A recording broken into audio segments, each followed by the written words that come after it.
Olá a todos, estamos mais uma vez aqui reunidos para estudarmos a obra de Allan Kardec, o Livro dos Espíritos, e dando continuidade aqui aos nossos estudos, né, vamos para a pergunta 503.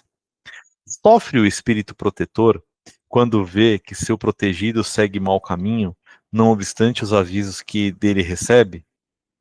Não há aí uma causa de turbação da sua felicidade? Compungem-no os erros do seu protegido a quem lastima.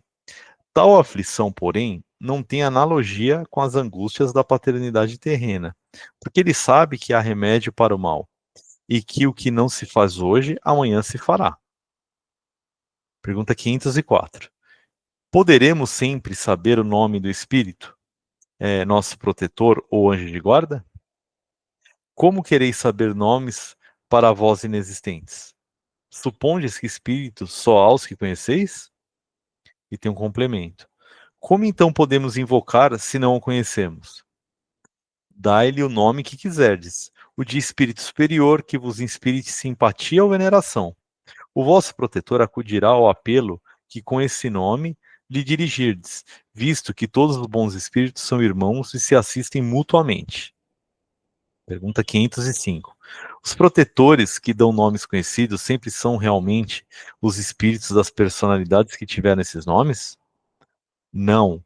Muitas vezes, os que os dão são espíritos simpáticos aos que de tais nomes usaram na terra, e amando destes respondem ao vosso chamamento. Fazeis questão de nomes, eles tomam um que vos inspire confiança. Quando não podeis desempenhar pessoalmente determinada missão, não costumais mandar que outro, por quem respondeis como por vós mesmos, obrem vosso nome? Pergunta 506. Na vida espírita, reconheceremos o nosso espírito protetor, né, o espírito nosso protetor? De certo, pois não é raro que o tenhais conhecido antes de encarnardes. Pergunta 507. Pertencem todos os espíritos protetores a uma classe de espíritos dos espíritos elevados? Podem contar-se entre os de classe média? Um pai, por exemplo, pode tornar-se o espírito protetor de seu filho?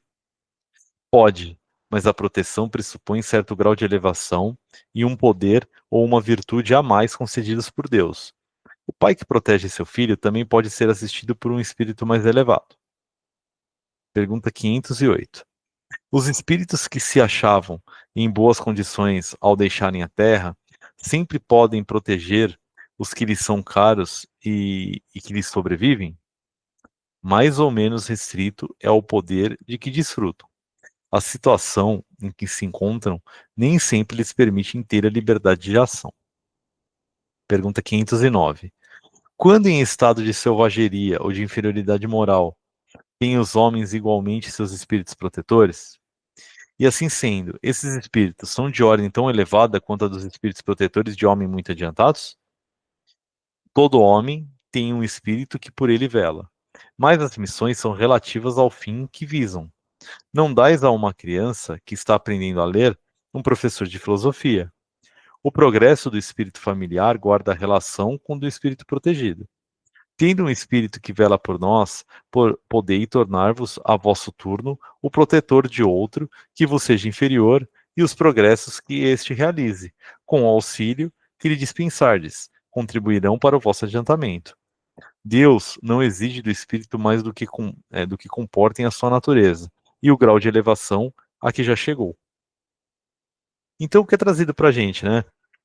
Que muitas vezes nós podemos ter aqui, né, nós temos um espírito protetor, né, já com grau de evolução aí bastante adiantado, e nós podemos ser protetores de outros espíritos, tá? Depende do nosso grau de adiantamento. Então, é uma cadeia, né? O espírito que está numa situação sempre vai ali proteger espírito com menor evolução, tá? Então, existem os graus de evolução, que nós já vimos aqui em perguntas anteriores, né? Então, alguns espíritos, quanto maior a elevação, a evolução do espírito, maior é a elevação do seu protetor, tá?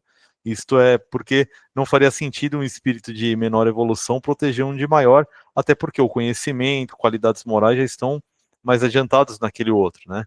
Então, o grau de elevação influencia no espírito protetor. Sempre ele vai ter um grau de elevação maior do que aquele que você tem, tá?